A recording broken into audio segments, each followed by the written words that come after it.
here, this example. So remember that for a block of code to be evaluated beneath the control statement, this statement needs to evaluate to true. Otherwise, the program will continue. So what this middle example is saying is if this string representation of the number 1 is not equal to the function string applied to the integer 1, so which would also be the string representation of the number 1. It says if that relationship is not true, print this string. Otherwise, print this string.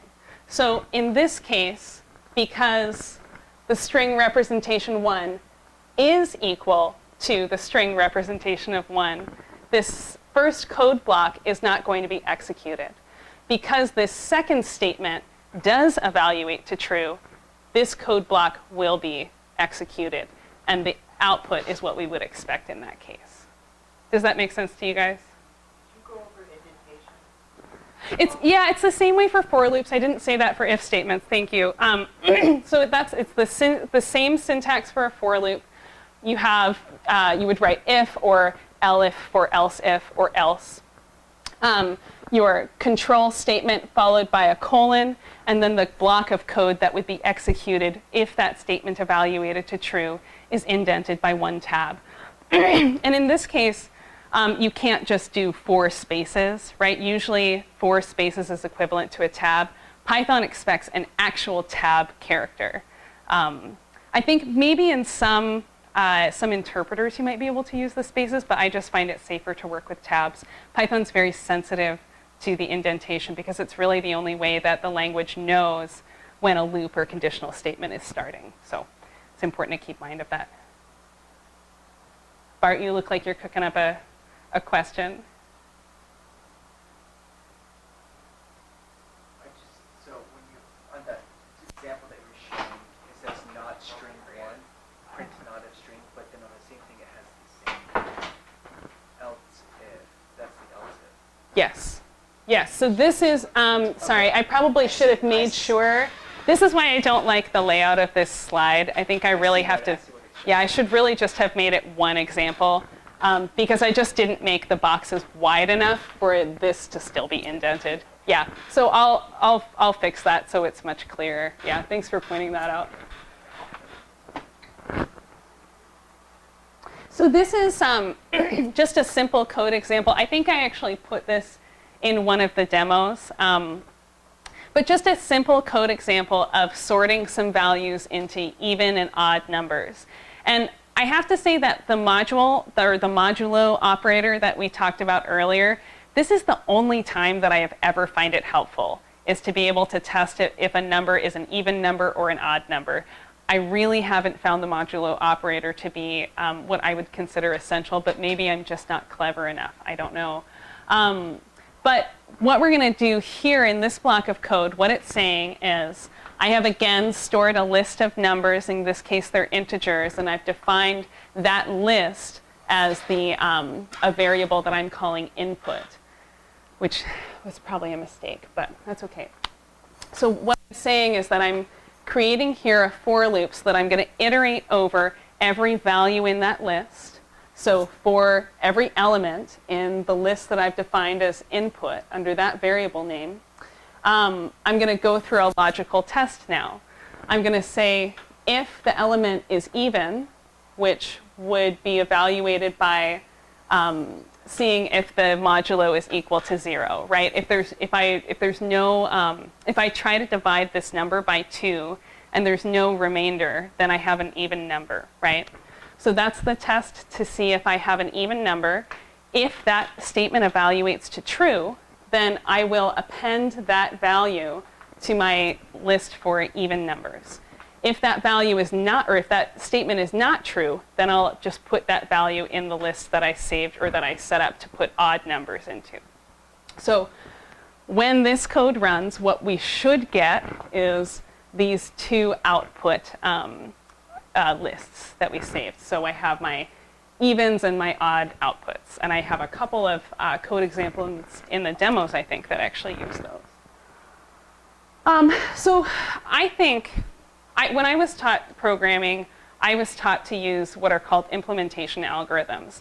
And it has been immensely helpful for me in my development as a programmer and in my ability to accomplish tasks. So what an implementation algorithm is that before you do any programming, you write out the steps of what you're trying to do in plain English. And you break those down into discrete, accomplishable tasks. So, for example, if we were to go back and look at this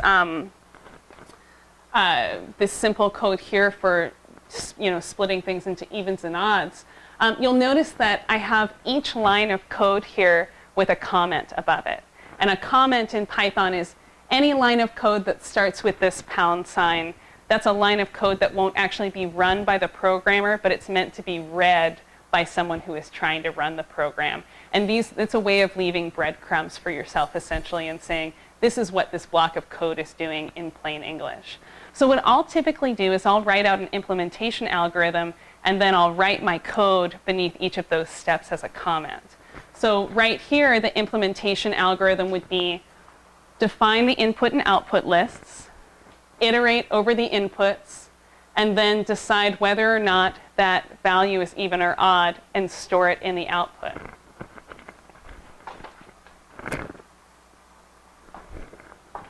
So in this case, I'm doing a little bit of a different algorithm.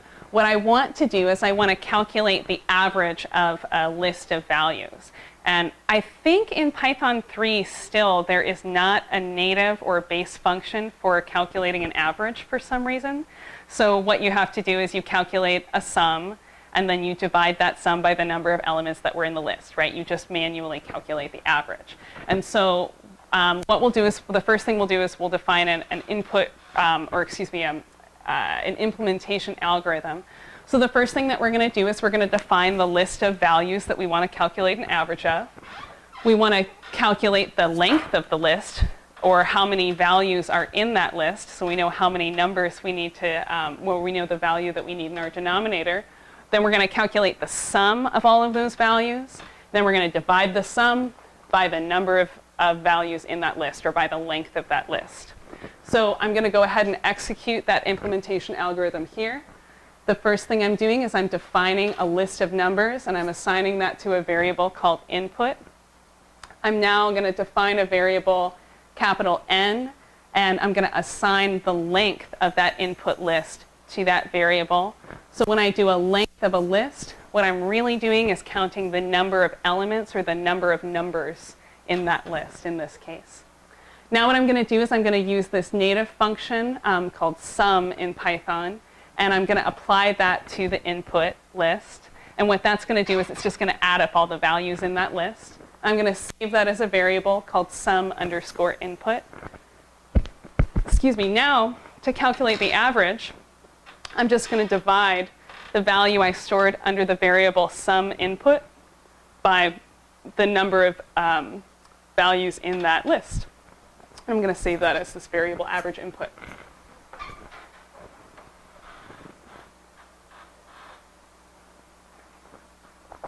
So whenever I write code, I always write an implementation algorithm. It has been a very good way for me to stay on task, because what you'll find is that you'll run into some kind of an obstacle, and you'll get distracted trying to solve this, tracing down minutia in online forums, which can be an absolute nightmare. And it's a really good way to keep yourself on task and to give yourself discrete, accomplishable tasks to move forward with. The other nice thing about an implementation algorithm is that I can then hand my code off to another person, and they'll easily be able to read my code. Everybody has a little bit different of a coding style. And when you look at lines of code in and of themselves, it takes a little bit longer to kind of think about what was this person trying to do on this line and this line and this line.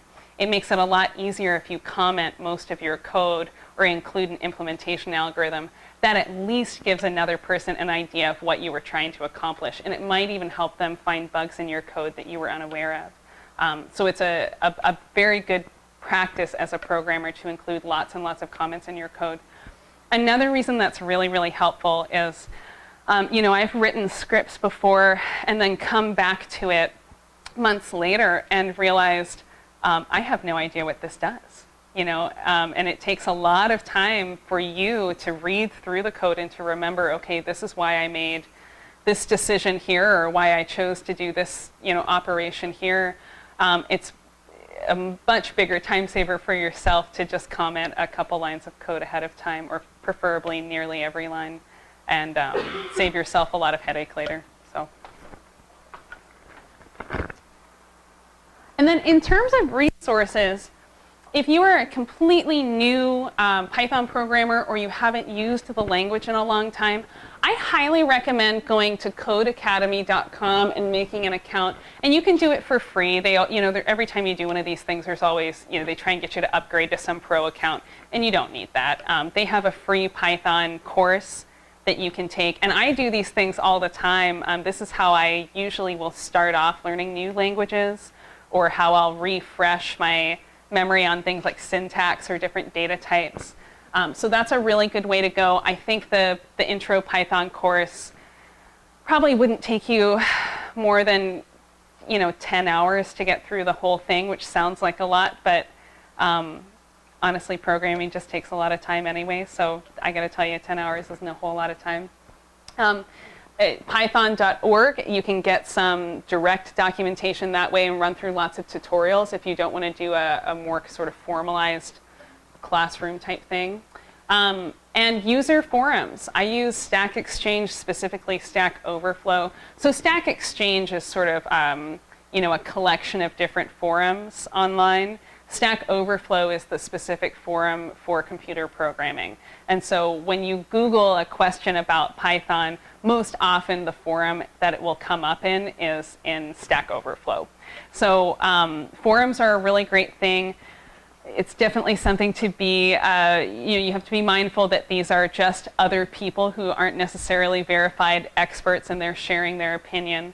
But that's usually where I find most of my little code fixes or samples or ways to get through little obstacles. And getting really good at doing a Google search. It sounds easier than it actually is, right? But being very specific in as few words as possible about what the actual problem is that you're trying to solve will allow you to be much more successful finding the answers that you need. So my general format for a Google search is to say the Python name, or excuse me, the program name, the version of that program that you're using, and the problem in 10 words or less, right? So I could, this would be an example search, Python 3.6 beginner tutorials. What I'm looking for are beginner tutorials that I can use with Python in the version 3.6.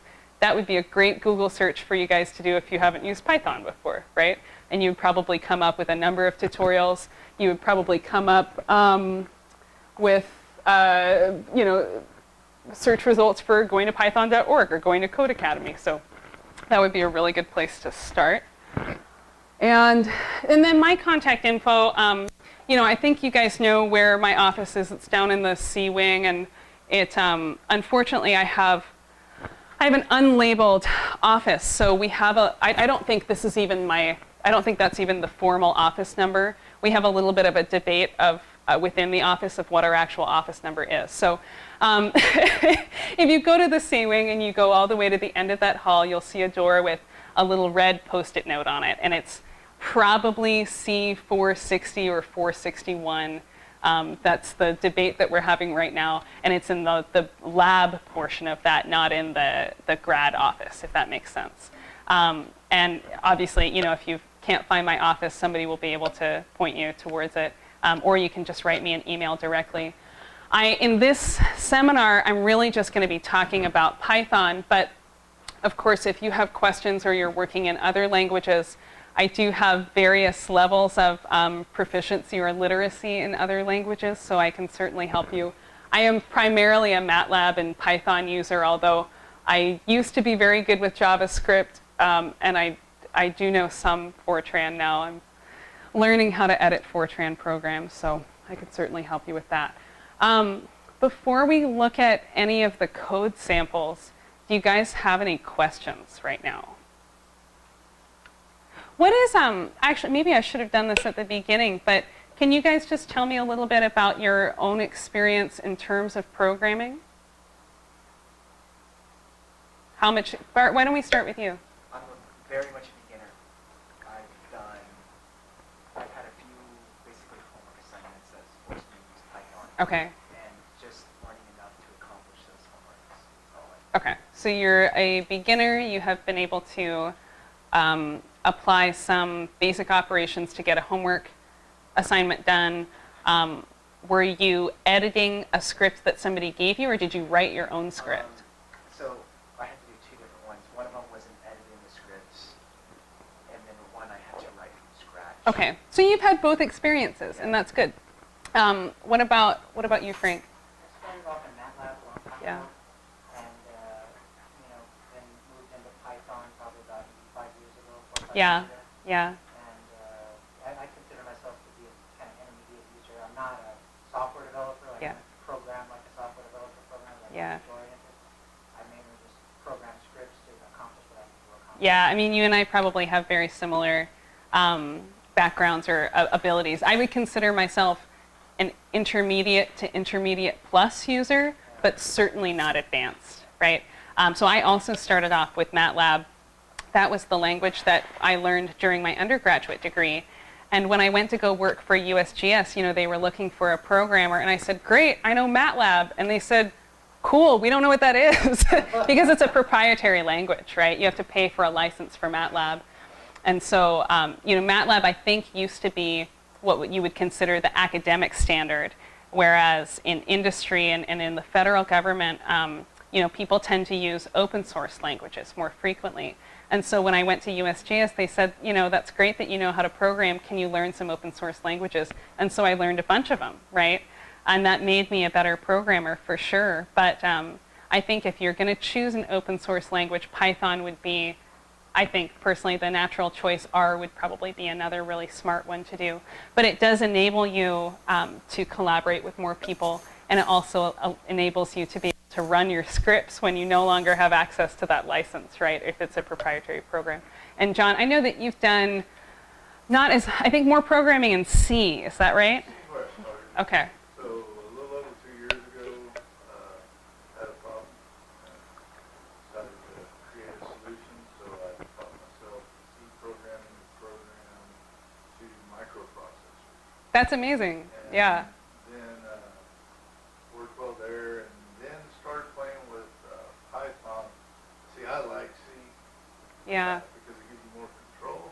But Python is a lot simpler, especially when it comes to It's a user-friendly language. very Yeah. user-friendly I language. struggle with that sometimes, actually, because I'm used to doing things kind of the hard way, like you're talking about, where you have a lot of control, and you can certainly have that control in Python, but the way that the syntax is set up is to be more user-friendly. So I found that with a background in programs like MATLAB or R, that moving over to Python for me was really frustrating, because I didn't want to type in the Pythonic way or the user-friendly way, right? I wanted to write my syntax in the, I want to iterate through indices. And I'll show you guys an example of that. So good. So it seems like most people have, at least a base level in Python, right? Or in programming in general, that you guys understand the workflows and you have maybe some applications that you're interested in working on. So what I'll do now, unless you guys have other questions or another direction that you want to discuss, but what I'll do now is I'll show you guys a couple of quick code samples. I probably won't run through them line by line, because I think I tend to overestimate the attention span for line by line program explanations. So we'll look at a couple of quick examples, and then we'll break for discussion if you guys want to talk about anything, or if there are particular objectives that you guys have in terms of being able to apply machine learning or deep learning to your own work or your own research, we can talk about that as well, maybe when we don't have to repeat everything for the camera, right? I have permission Yeah. from work to take you guys out to lunch afterwards if you'd like, so it'll be on me. That sounds excellent.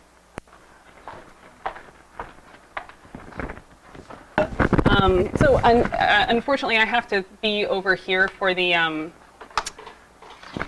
to be able to look through these things, so you guys won't be able to see me for a second, but I am certainly here. So you'll notice in this demo folder that I just downloaded this from GitHub, right?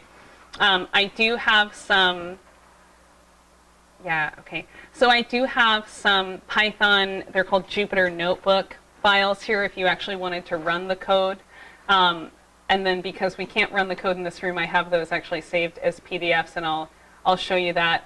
In terms of, I also have a document in that that Git folder called Getting Started. And if you've never downloaded Python onto your own machine before, this is kind of a step-by-step guide of how to do that. I also just briefly will introduce some of the, I think through here we talk about some of the different interpreters that you can use to run Python code. If a file has the file extension IPYNB, what that stands for is an IPython notebook or a Jupyter notebook. So that's how you'll run these specific files. If it has the extension .py, that's just a regular Python file, and you can run that through either Spider or the command line. And again, those operations are kind of detailed in that Getting Started document. So if you have never run a Python program yourself before, that would be a good thing to look through. So let me just show you guys really quickly a couple of basic examples. So let's put this guy over here. So I mentioned that there are a couple of different ways that you can write a for loop in Python. And so the way that I just showed you guys would be similar to this example, where what we're doing is we are saying in a very Pythonic way, iterate over this object, whatever this structure is, and pull out every element in that structure and do something to it. I would say the more sort of, so that would be called a for each loop, for each element in this object. One of the more, I guess, when I say programming the hard way, what I mean is this sort of classic iteration style, where what we're doing is I'm saying for the iteration variable I, so for every ith element in this range of indices. So let me say that again. What I'm doing here is I am supplying a number of possible indices that I want to loop through. So let's say I have, in this case, an object that I'm trying to iterate through. So I'm trying to iterate through a list of the integers 1 through 5. What I'm saying in my control statement here is loop through a list of indices that I'm passing you. And so when I do this length object and I apply the range function to it, what I get out of that is I get out a list of the indices 0, 1, 2, 3, and 4. So here I'm actually creating a list of the indices that I want to access in this object.